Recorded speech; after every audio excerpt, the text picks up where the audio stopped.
By भी plus 1/u बराबर 1/f prove करने जा रहे हैं। अवतल दर्पण में साबित करना है 1/v प्लस 1/u बराबर 1/f। अब परीक्षा इस बार का जो मैट्रिक का एग्जाम होने जा रहा है उसमें ये क्वेश्चन पूछ सकता है, क्योंकि VVI क्वेश्चन है। अवतल दर्पण में साबित करें 1/v प्लस 1/u बराबर 1/f। या इसको दूसरे तरीका से पूछ सकता है, दर्पण सूत्र को लिखकर साबित करना है। दर्पण सूत्र को लिखकर साबित करें। या ये भी पूछ सकता है इसको V, U और F में संबंध ज्ञात करें। तो देखो बच्चे, आज हम तुम लोग को जो बताने जा रहे हैं वो इस बार का VVI क्वेश्चन है। तो हम लोग प्रूफ कर रहे हैं, साबित करें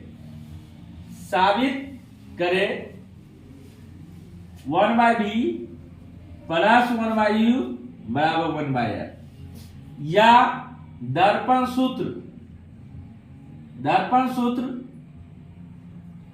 सूत्र लिखकर साबित करें।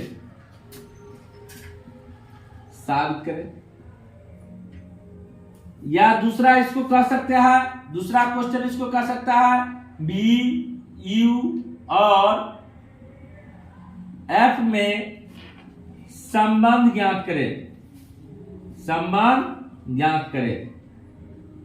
अवतल दर्पण।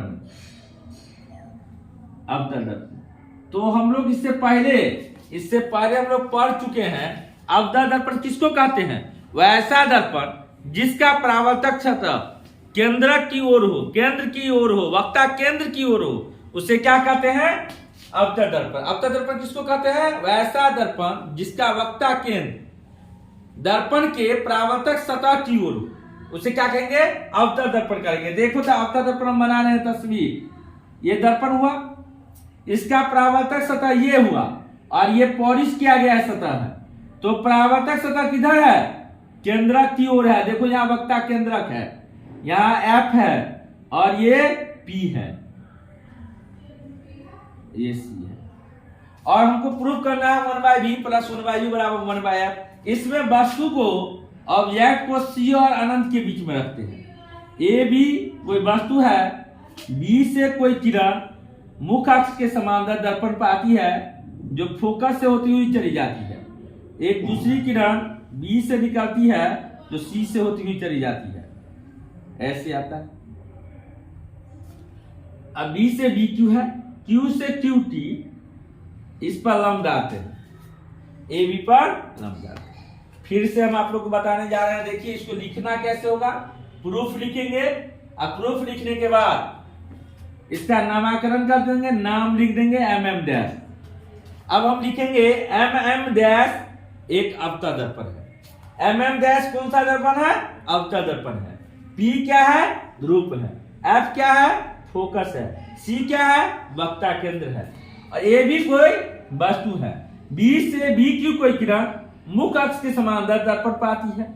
मुख्य अक्ष के समांतर कोई भी किरण दर्पण पर आएगी तो फोकस से होती हुई जाएगी। यह ऑब्जेक्टिव में पूछ सकता है, मुख्य अक्ष के समांतर जो किरण आती है वो कहां से होकर पास करती है? तो मुख्य अक्ष के समांतर जो किरण आती है वो फोकस से होते हुए पास करती है। एक दूसरी किरण पुनः वक्ता केंद्र की ओर निकलती है जो A' पर काटती है, B' पर काटती है।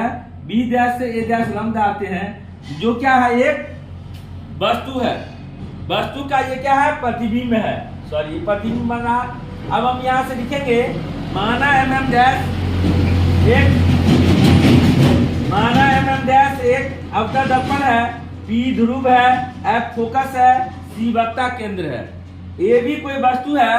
B से BQ कोई किरण दर्पण पर मुख्य अक्ष के समांतर आती है जो फोकस से होती हुई चली जाती है। AB का प्रतिबिंब A', B' बनता है जो वस्तु से छोटा, उल्टा और वास्तविक प्रतिबिंब बनता है। अब इसको हमको प्रूफ करना है, तो हम इतनी कहानी को पुनः लिखेंगे बोर्ड पर और हम अपने कॉपी पर बढ़िया से लिख लेंगे। इससे क्या होगा कि जो परीक्षा का नंबर मिलेगा वो अच्छी तरह से नंबर मिल जाए। तो सबसे पहले हम इसको लिखने शुरू कर रहे हैं। क्या लिखेंगे? तो लिखेंगे माना MM- एक अवतल दर्पण है।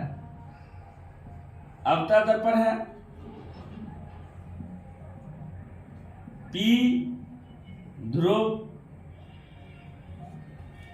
एफ फोकस, सी वक्रता केंद्र है, वक्रता केंद्र है।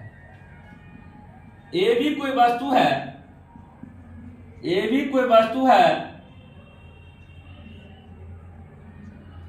जो सी और, ये और क्या चिन्ह है, इस चिन्ह को हम और भी कर सकते हैं, सी और अनंत के बीच में है, अनंत के बीच में, सी और अनंत के बीच में है,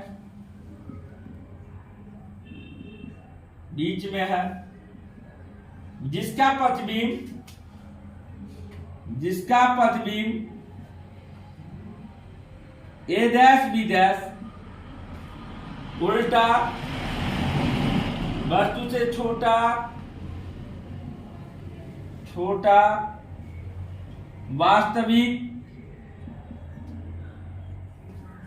और सी और एफ के बीच में बनता है, बीच में बनता है। देखिए अब ऑब्जेक्टिव में इसमें क्या कौन कौन सा क्वेश्चन आ गया।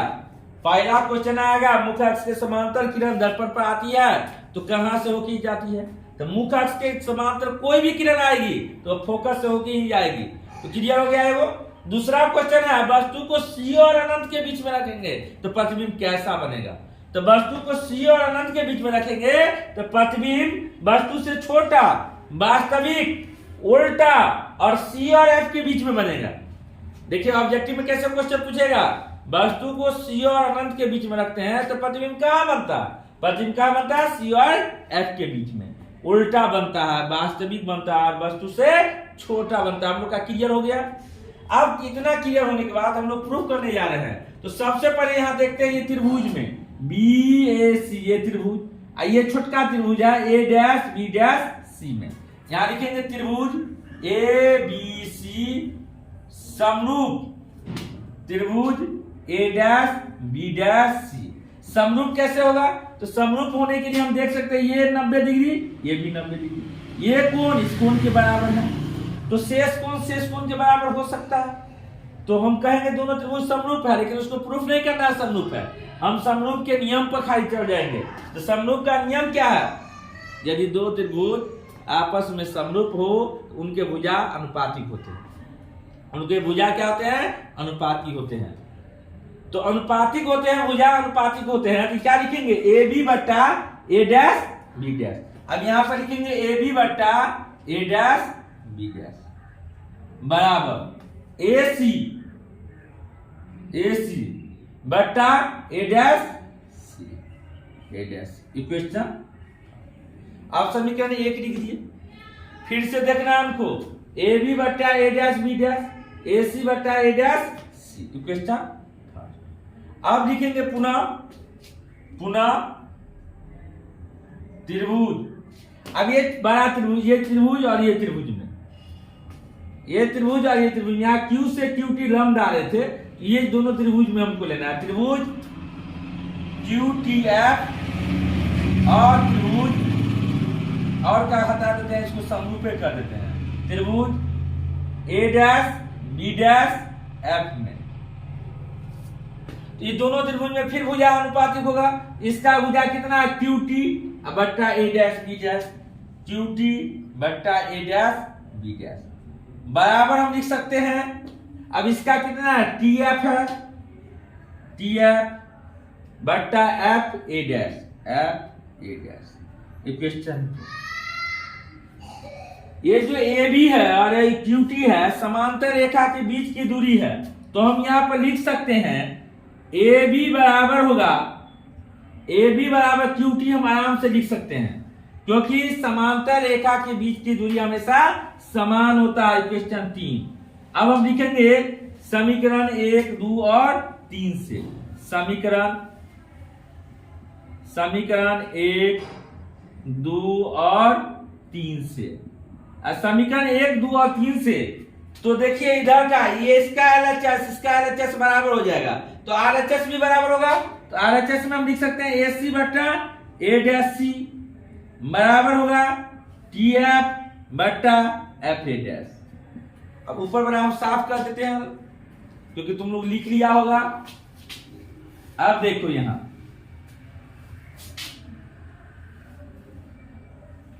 इसको साफ कर दिए।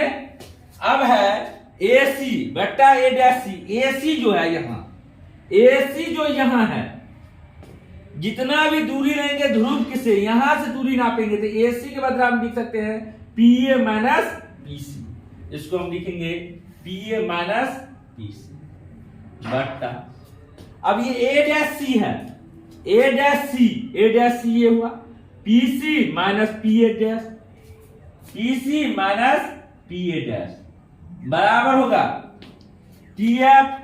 ये TF को हम PF लिख सकते हैं, TF के बदला में PF हम लिख सकते हैं। क्यों लिखे?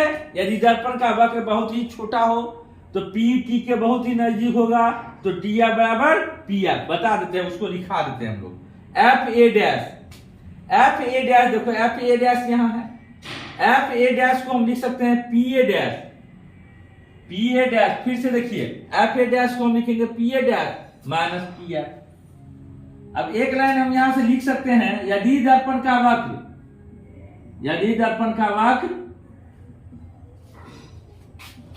बहुत ही छोटा हो तो TP एक दूसरे के नजदीक होंगे,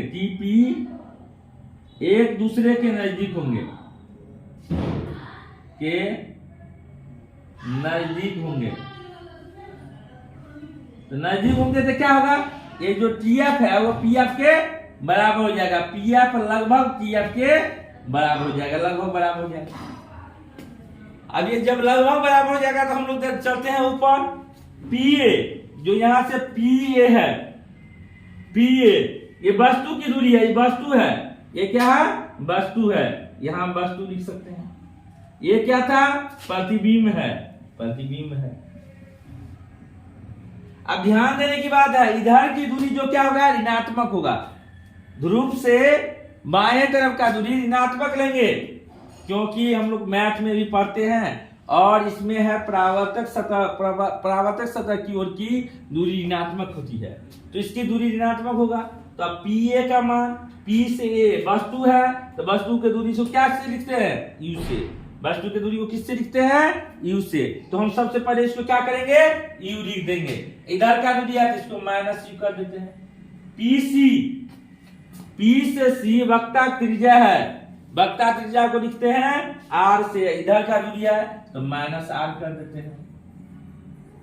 फिर BC तो माइनस R कर देते हैं। PA' ये प्रतिबिंब की दूरी है, प्रतिबिंब की दूरी को भी से लिखते हैं तो माइनस भी लिख दिए। फिर हम लोग आगे PF, P से F ये फोकस दूरी है, हम लोग जानते हैं इसको फोकस दूरी कहते हैं। अब फोकस दूरी भी माइनस हो जाएगा तो माइनस F बेटा। PA', P से A' ये प्रतिबिंब की दूरी हो गया। अब प्रतिबिंब की दूरी को भी से लिखते हैं तो माइनस भी। अब माइनस PF अब ये लिखे हैं माइनस F तो माइनस F लिखे। हम लोग जानते हैं F बराबर क्या होता है, F बराबर होता है R/2, तो R बराबर हो जाएगा 2F, R बराबर हो जाएगा 2F। तो R का मान इसमें रख देते हैं, माइनस U प्लस 2F बट्टा माइनस 2F प्लस G बराबर माइनस F बट्टा minus B minus plus F। अब देखिए इसको हम इधर से इसको कोना को नहीं गुना करते हैं, अर्थात कान पकड़ के गुना करते हैं, कान पकड़ के इसको गुना करवाते हैं, मतलब इधर से इसको है, इसको इधर से इधर गुना कर लेते हैं। गुना करने के लिए हम देखो कैसे गुना करते हैं, इसको इससे गुना करते हैं। तो पहले एक बार लिख लेते हैं तो आसान हो जाएगा गुना करने में। Minus F minus 2F plus, अब इसको गुना करते हैं, माइनस माइनस प्लस U भी माइनस UF माइनस 2F भी plus 2F square minus minus plus 2F square, अब माइनस VF ये 2F स्क्वायर को 2F स्क्वायर से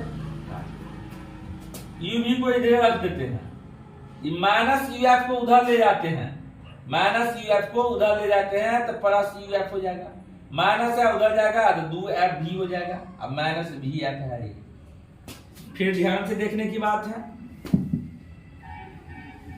ध्यान से देखना है। UV को यहाँ छोड़ दिए, माइनस VF को उधर ले गए, माइनस VF को इधर ले गया, माइनस VF इसको घटा देते हैं।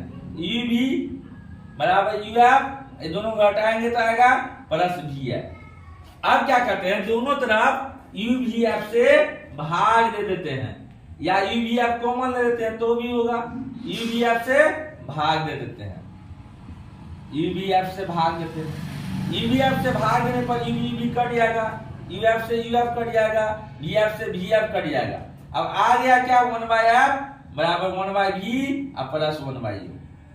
हम कुछ नहीं समझ पाए, फिर से देखिए, आप लोग ध्यान से देखिएगा हम क्या क्या बताए अभी तक। माना MM डैश एक अवतल दर्पण है, P ध्रुव है, F फोकस है, C वक्ता केंद्र है।